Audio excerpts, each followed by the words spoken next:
ಸುಮಾರು 1000 ಜನಕ್ಕೆ ಹೆಲ್ಮೆಟ್ ಕೊಟ್ಟು 1ನೇ ತಾರೀಕು 2ನೇ ತಾರೀಕಿಂದ ಎಲ್ಲರೂ ಮುಳುಬಾಗಿಲು ಬರಬೇಕಾದ್ರೆ ಬೈಕಲ್ಲಿ ಹೆಲ್ಮೆಟ್ ಹಾಕಿ ಬರಬೇಕಂತ ಕಂಡೀಷನ್ನ ಮಾಡ್ತಾ ಇದ್ವಿ. ಐಜಿಗೆ ಕರ್ಕೊಂಡು ಬರ್ತಾ ಇದ್ದೀನಿ. ಸಿಗ್ನಲ್ ಲೈಟ್ಸ್ ಓಪನ್ ಮಾಡ್ತಾ ಇದ್ವಿ. ಸಿಗ್ನಲ್ ಲೈಟ್ಸ್ ಆದಮೇಲೆ ಅವತ್ತು 1000 ಜನಕ್ಕೆ ಹೆಲ್ಮೆಟ್ ಕೊಡ್ತಾ ಇದ್ದೀವಿ, ಅದ್ರ ಫ್ರೀಯಾಗಿ.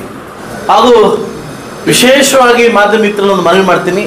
ಯಾಕೆಂದರೆ 23ನೇ ತಾರೀಕು ನಮ್ಮ ನಗರಕ್ಕೆ ಐಜಿಯಲ್ಲಿ ಬರ್ತಿದ್ದಾರೆ.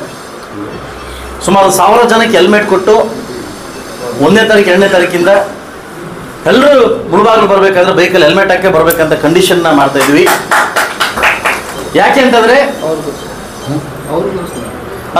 ಅಂತಂದರೆ ಈ 6 ತಿಂಗಳಲ್ಲಿ ಹೈವೇದಲ್ಲಿ 46 ಜನ ಮೃತಪಟ್ಟಿದ್ದಾರೆ.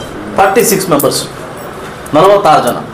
ಈ 46 ಜನ ಕೂಡ ಹೆಲ್ಮೆಟ್ ಇದ್ದೇ ಗಾಡಿ ಬಿದ್ಕೊಂಡು ಬಿದ್ದೋಗಿರ್ತಕ್ಕಂಥ ಜನ. ಕರ್ನಾಟಕದಲ್ಲಿ ಅತಿ ವೇಗವಾಗಿ ಆಕ್ಸಿಡೆಂಟ್ ಆಗ್ತಕ್ಕಂಥ ಪ್ಲೇಸ್ ಇದ್ರೆ ಮುಳುಬಾಗಿಲು. ಸೊ ಅದರಿಂದ ನಾನು ಜನಪ್ರತಿನಿಧಿಯಾಗಿ ನಿಮ್ಮನ್ನು ಉಳಿಸ್ಕೊಳ್ತಕ್ಕಂಥ ಧರ್ಮ ಮತ್ತು ಹಕ್ಕು ನನಗಿದೆ. ನೀವು ನನ್ನ ಬೈಕೊಂಡ್ರೂ ಪರವಾಗಿಲ್ಲ. ಟೌನಿಂದ ಹಳ್ಳಿಯಿಂದ ಟೌನ್ ಬರಬೇಕಾದ್ರೆ ಬೈಕಲ್ಲಿ ಬರಬೇಕಾದ್ರೆ ವಿತೌಟ್ ಹೆಲ್ಮೆಟ್ ಬಂದರೆ ಖಂಡಿತವಾಗ್ಲೂ ನಾನು ಪೊಲೀಸ್ ಇಲಾಖೆಗೆ ಮನವಿ ಮಾಡ್ತಾ ಇದ್ದೀನಿ.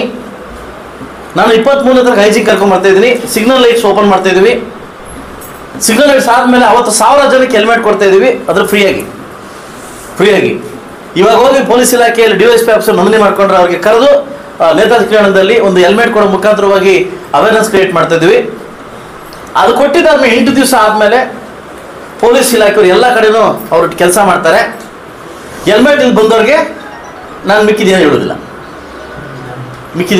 ಹೇಳೋದಿಲ್ಲ. ಸೊ ಅದರಿಂದ ಎಲ್ಲರನ್ನೂ ನಾನು ಮನವಿ ಮಾಡ್ತಾ ಇದ್ದೀನಿ. ಇದಕ್ಕೆ ತಾವು ಸ್ಪಂದಿಸಬೇಕು ಅಂತ ನಾನು ಕೇಳ್ಕೊತಾ ಇದ್ದೀನಿ. ನಮ್ಮೆಲ್ಲರ ಹಕ್ಕು, ನಿಮ್ಮ ಜೀವ ನಮ್ಮನ್ನು ಕಾಪಾಡ್ತಕ್ಕಂಥ ಹಕ್ಕು. ಯಾಕಂದರೆ ನೀವು ಮನೆ ಬಿಟ್ಟಾಗ ನಿಮ್ಮ ಮನೆಯವರು ಎಲ್ಲರೂ ಹೇಳ್ಬತ್ತಿ ಮತ್ತೆ ವಾಪಸ್ ಬರ್ತೀನಿ ಅಂತ ಅದು ಕಾಯ್ತಾ ಇರ್ತಾರೆ.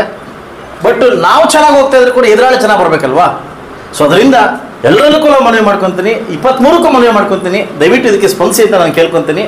ಸೊ ಅದರಿಂದ ನಾನು